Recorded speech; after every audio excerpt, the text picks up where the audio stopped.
AI Read to Me presents Anne of the Island by Lucy Maud Montgomery. Now, close your eyes and relax. Chapter 1. The Shadow of Change. Harvest is ended and summer is gone, quoted Anne Shirley, gazing across the shorn fields dreamily. She and Diana Barry had been picking apples in the green Gables orchard, but were now resting from their labors in a sunny corner, where airy fleets of thistledown drifted by on the wings of a wind that was still summer sweet with the incense of ferns in the haunted wood. But everything in the landscape around them spoke of autumn. The sea was roaring hollowly in the distance.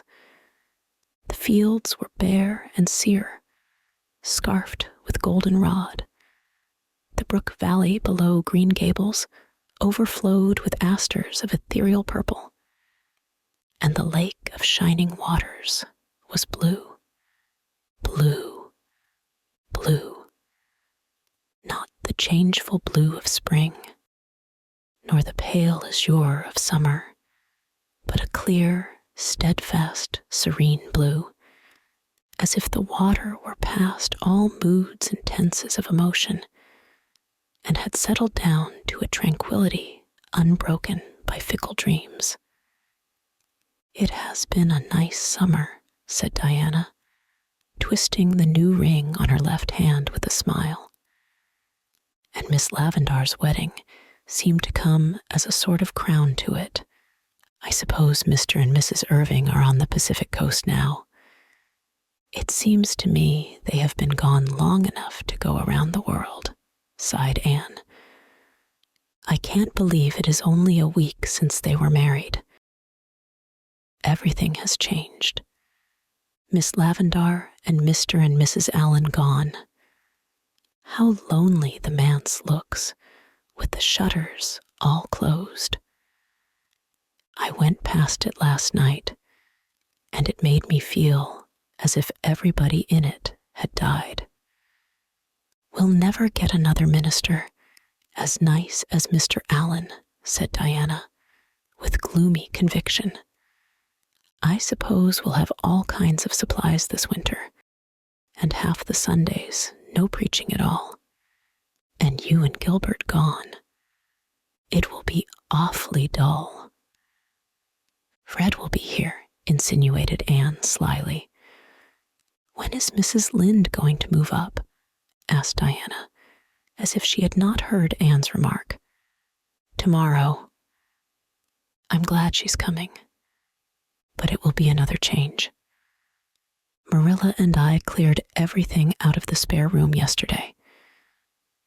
Do you know, I hated to do it.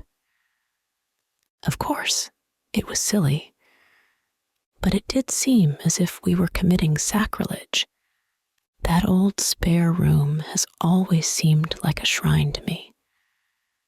When I was a child, I thought it the most wonderful apartment in the world.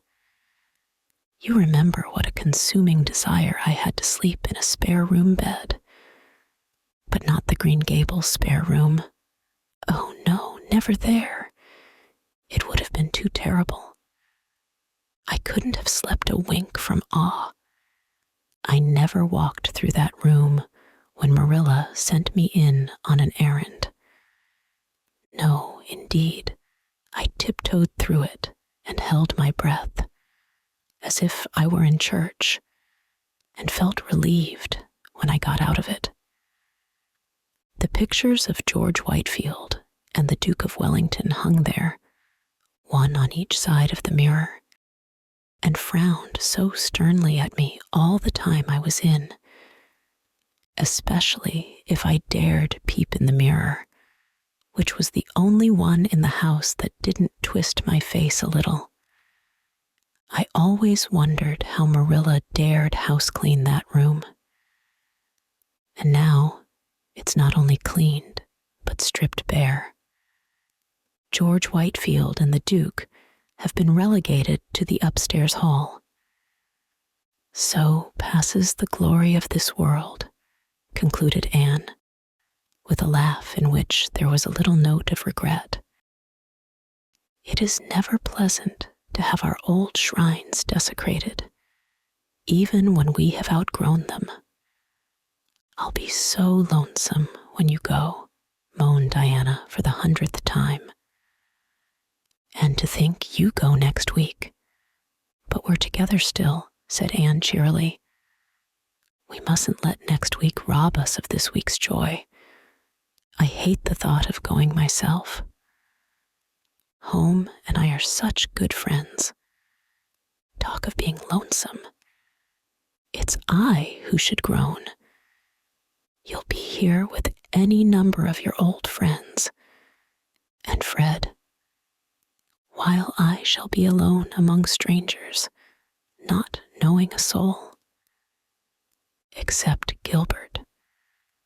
And Charlie Sloane, said Diana, imitating Anne's italics and slyness. Charlie Sloane will be a great comfort, of course, agreed Anne sarcastically. Whereupon both those irresponsible damsels laughed. Diana knew exactly what Anne thought of Charlie Sloane, but despite sundry confidential talks, she did not know just what Anne thought of Gilbert Blythe. To be sure, Anne herself did not know that.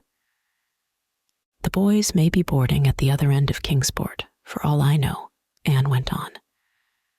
I am glad I'm going to Redmond, and I'm sure I shall like it after a while. But for the first few weeks, I know I won't.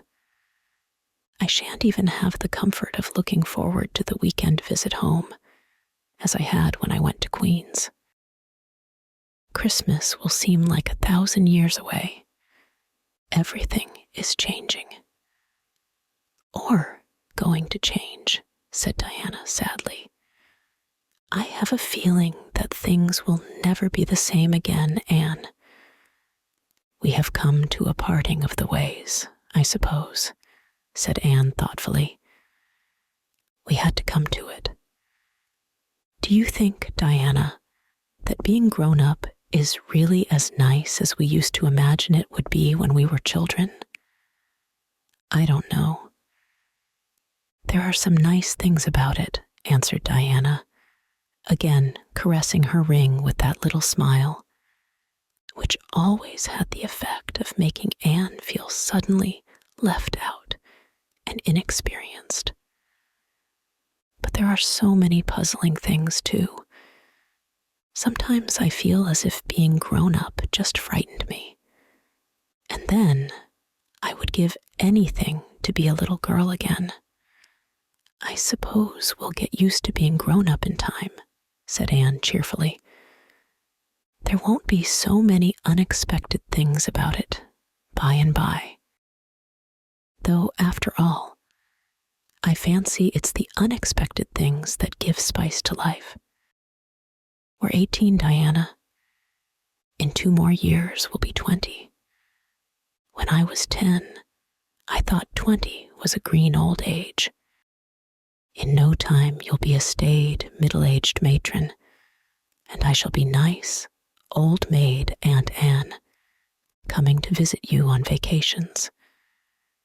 You'll always keep a corner for me, won't you, Di, darling? Not the spare room, of course.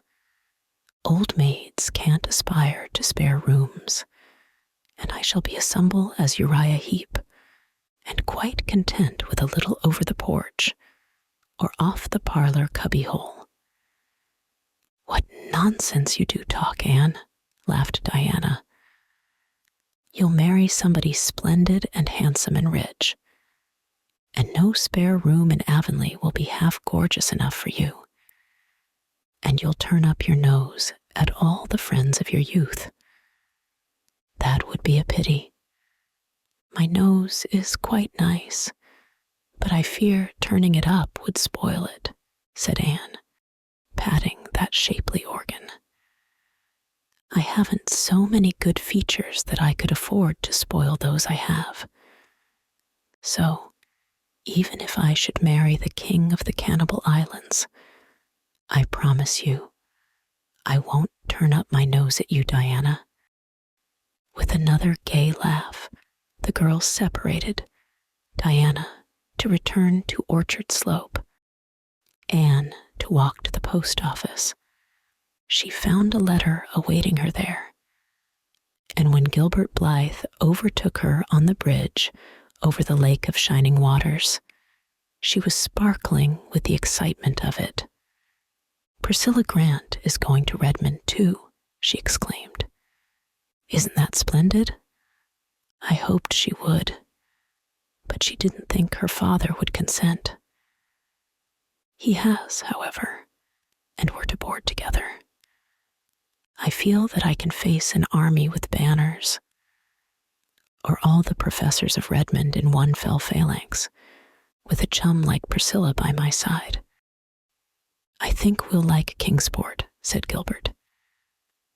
"It's a nice old burg, they tell me, and has the finest natural park in the world.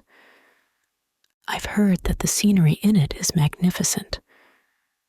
I wonder if it will be, can be, any more beautiful than this," murmured Anne, looking around her with the loving, enraptured eyes of those to whom home must always be the loveliest spot in the world, no matter what fairer lands may lie under alien stars. They were leaning on the bridge of the old pond, drinking deep of the enchantment of the dusk, just at the spot where Anne had climbed from her sinking dory on the day Elaine floated down to Camelot.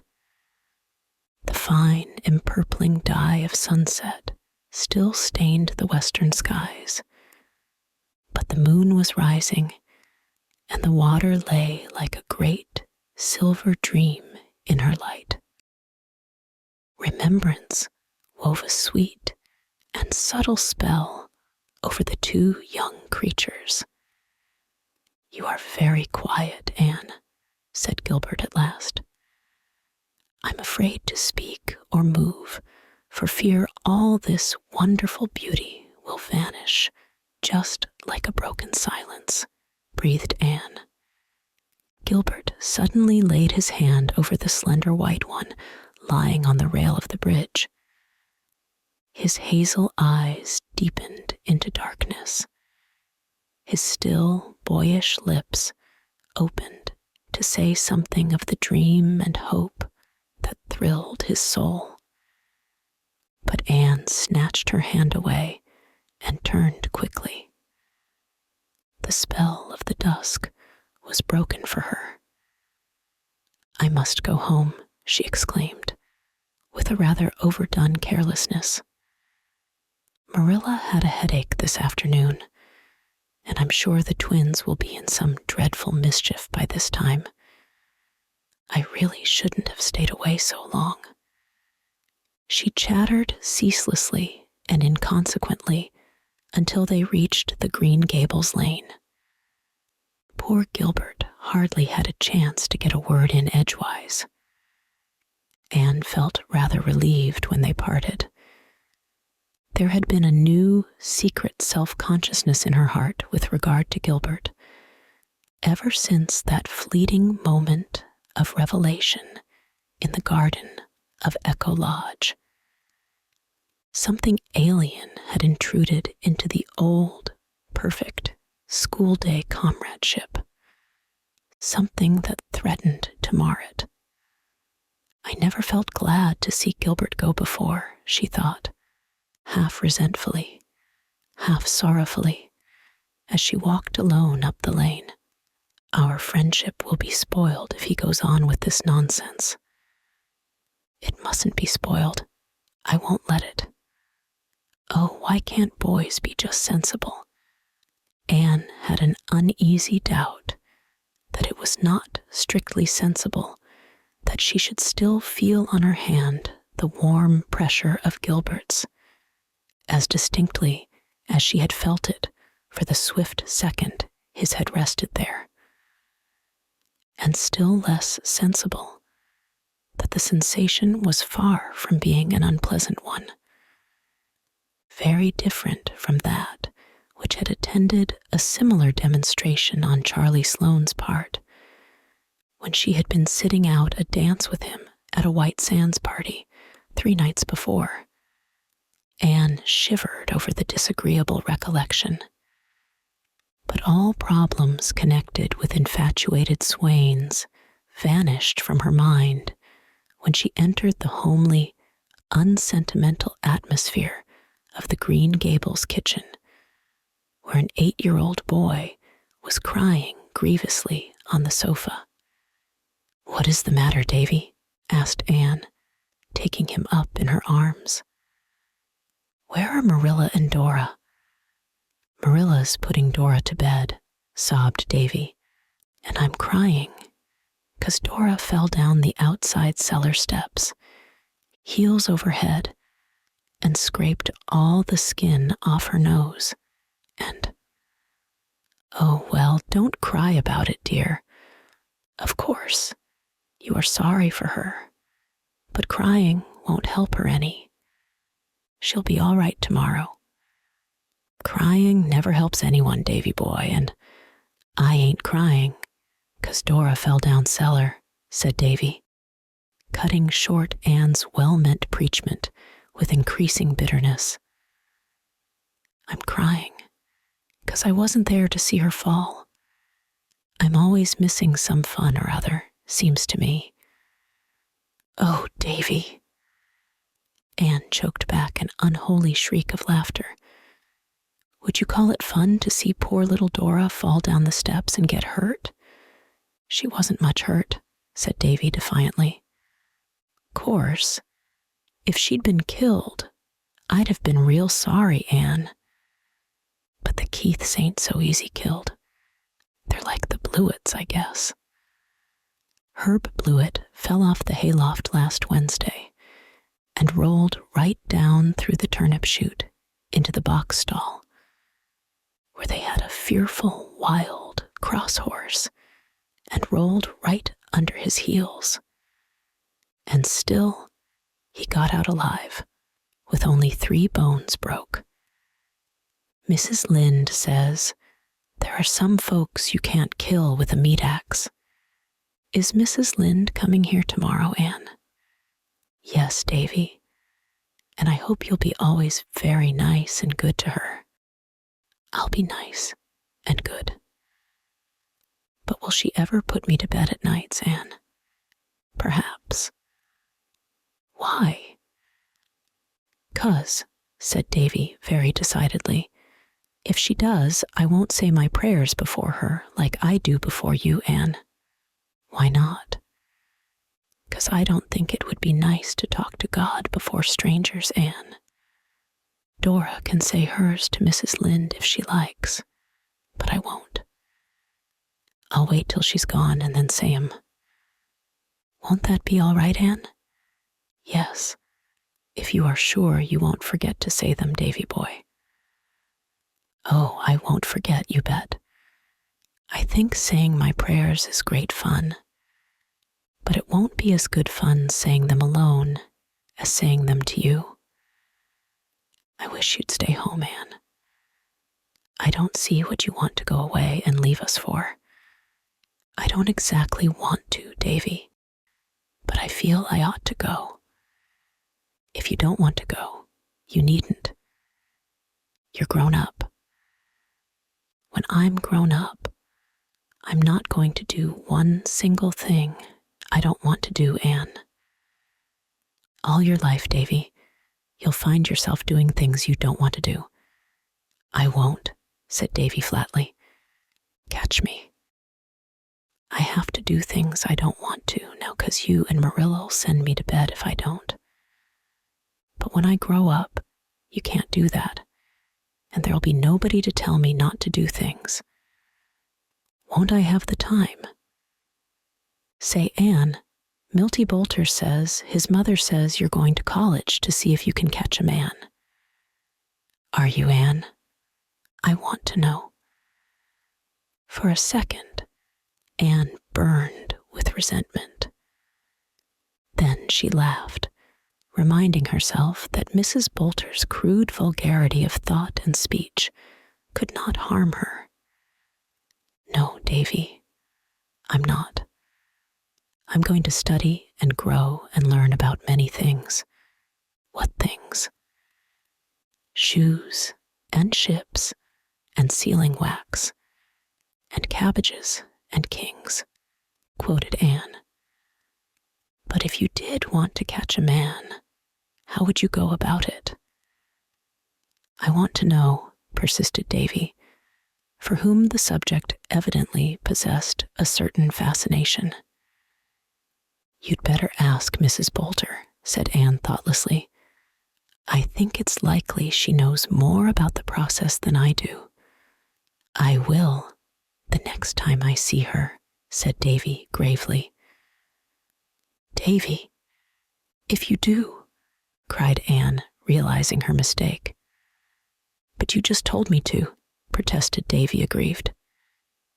"It's time you went to bed," decreed Anne, by way of getting out of the scrape. After Davy had gone to bed, Anne wandered down to Victoria Island and sat there alone, curtained with fine spun, moonlit gloom, while the water laughed around her in a duet of brook and wind. Anne had always loved that brook. Many a dream had she spun over its sparkling water in days gone by. She forgot lovelorn youths and the canned speeches of malicious neighbors, and all the problems of her girlish existence. In imagination, she sailed over storied seas that wash the distant, shining shores of fairy lands forlorn, where lost Atlantis and Elysium lie, with the evening star for pilot, to the land of heart's desire. And she was richer in those dreams than in realities, for things seen pass away, but the things that are unseen are eternal. This concludes this reading of Anne of the Island by Lucy Maud Montgomery. If you enjoyed it, please like and subscribe. To listen ad-free, visit aireadtome.com or use the link in the description. Thank you for your support.